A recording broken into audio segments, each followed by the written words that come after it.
Rebonjour la compagnie et merci d'être présent avec moi pour suivre cette nouvelle session où nous allons étudier deux parties importantes de notre KSC, les stratégies et les tâches. Mais avant de rentrer dans le vif du sujet, je vais vous présenter le plan que nous allons suivre.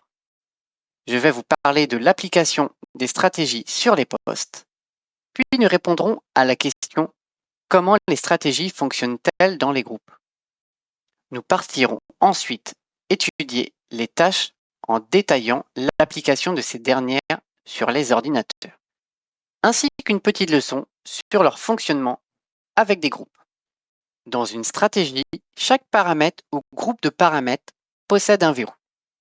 Si l'option est activée et que le verrou semble fermé, les paramètres sont appliqués aux ordinateurs sur lesquels la stratégie est appliquée et deviennent obligatoires.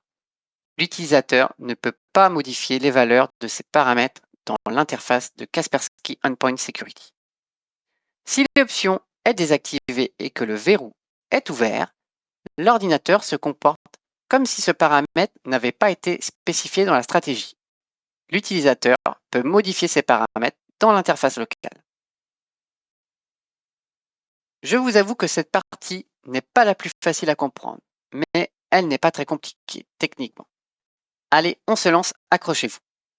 Pour commencer, il existe un groupe par défaut qui s'appelle Appareil administré.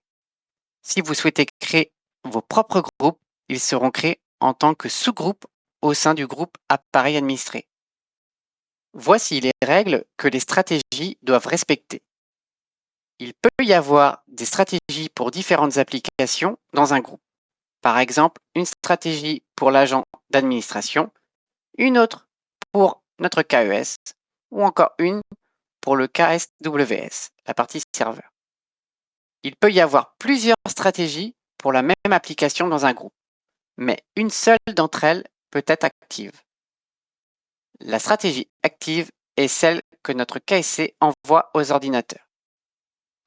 L'administrateur peut rendre active une stratégie à tout moment et ainsi reconfigurer rapidement les paramètres sur tous les ordinateurs. Si l'administrateur rend une stratégie active, la stratégie qui était active jusqu'à présent devient automatiquement inactive.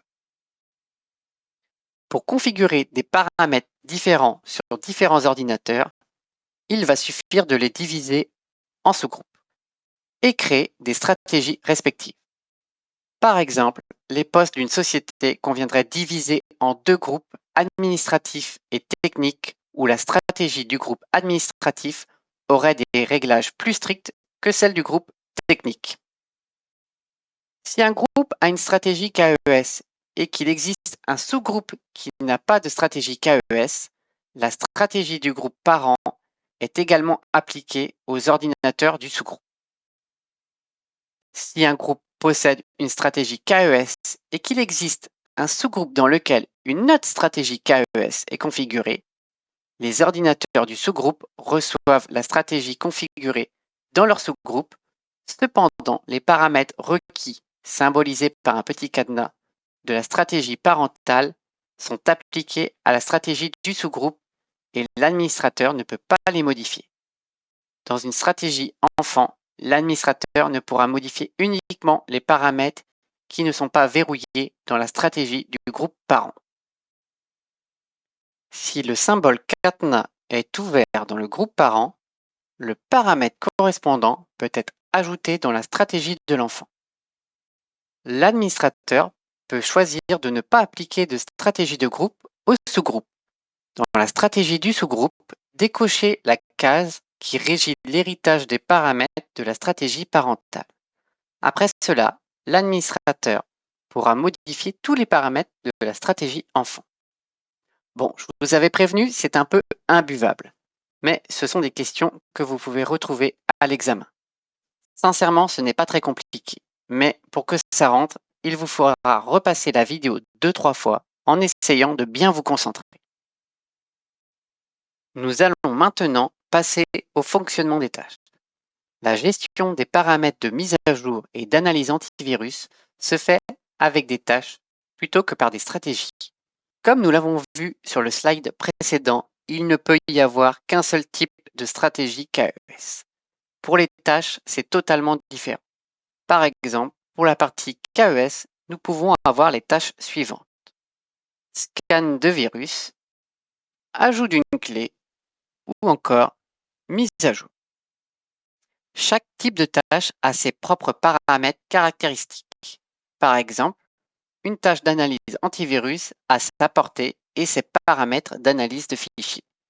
Une tâche de mise à jour a une source de mise à jour et des instructions sur les mises à jour à télécharger. Contrairement aux stratégies, les tâches n'ont pas de verrou. Tous les paramètres de tâches sont appliqués sur les ordinateurs et l'utilisateur ne peut pas les modifier. En revanche, chaque tâche est liée à un calendrier. L'administrateur n'est pas le seul à pouvoir créer des tâches sur le serveur d'administration.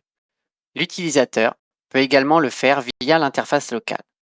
Cependant, si une stratégie est configurée sur le KSC et appliquée sur un ordinateur, elle n'utilisera que les tâches du serveur d'administration.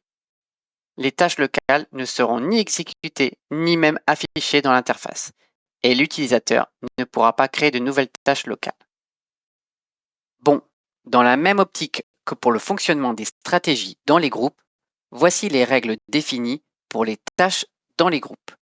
N'hésitez pas à aller boire un grand café et à revenir avec une bonne dose de caféine dans le sang. Allez, c'est parti!